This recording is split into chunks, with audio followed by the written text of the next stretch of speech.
നിർമ്മാതാവ് PA ഷംനാസിനെതിരെ case. നടൻ നിവിൻ പോളിയുടെ പരാതിയിലാണ് പോലീസ് കേസെടുത്തത്. KM ഉമേഷ് കൊച്ചിയിൽ നിന്ന് വിവരങ്ങളുമായി ചേരുന്നുണ്ട്. ഉമേഷ്, വ്യാജരേഖ നിർമ്മിച്ച ഫിലിം ചേംബറിൽ സമർപ്പിച്ച ചിത്രത്തിന്റെ അവകാശം സ്വന്തമാക്കിയെന്നാണ് നിവിൻ പോളി ഉന്നയിക്കുന്ന പരാതി. എന്താണ് പരാതിയുടെ അടിസ്ഥാനം? മറ്റു വിവരങ്ങൾ എങ്ങനെ?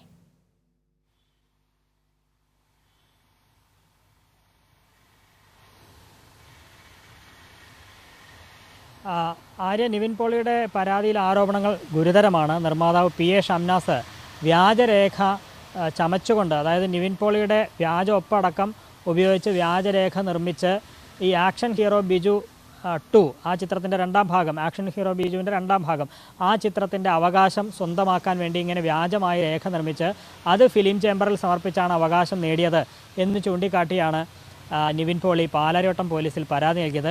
പോലീസ് അതുമായി ബന്ധപ്പെട്ട് പ്രാഥമികമായ ഒരു പരിശോധന നടത്തി. ആ പരിശോധനയുടെ അടിസ്ഥാനത്തിൽ ഈ ഒപ്പ് വ്യാജമാണ് എന്ന് കണ്ടെത്തി എന്നൊക്കെ ഈ FIR-ലുണ്ട്. അതിൻ്റെ അടിസ്ഥാനത്തിലാണ് വ്യാജരേഖ ചമയ്ക്കൽ കുറ്റങ്ങൾ പ്രകാരം ഇപ്പോൾ ഈ PA ഷംനാസിനെതിരെ കേസെടുത്തിരിക്കുന്നത്.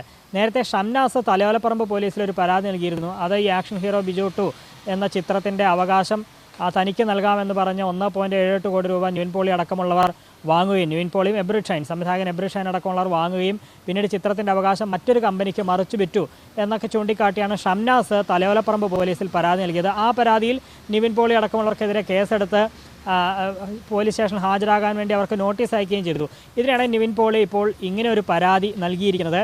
ഇത് നിവിൻ പോളിയുടെ തന്നെ പേരിലുള്ള പോളി ജൂനിയർ എന്ന് പറയുന്ന കമ്പനിക്കാണ് യഥാർത്ഥത്തിൽ ആക്ഷൻ ഹീറോ ബിജു 2-വിൻ്റെ പേരിൻ്റെ അവകാശം, ചിത്രത്തിൻ്റെ അവകാശം നൽകിയിരിക്കുന്നത്. അത് ഈ ഷംനാസ്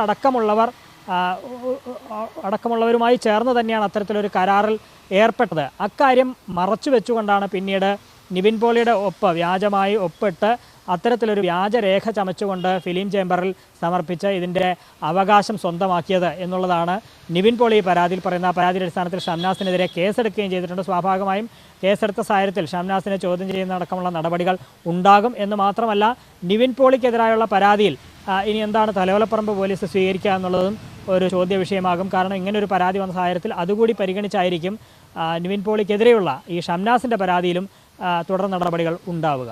ആര്യ, ശരി, ഉമേഷാണ് വിവരങ്ങൾ നൽകിയത്.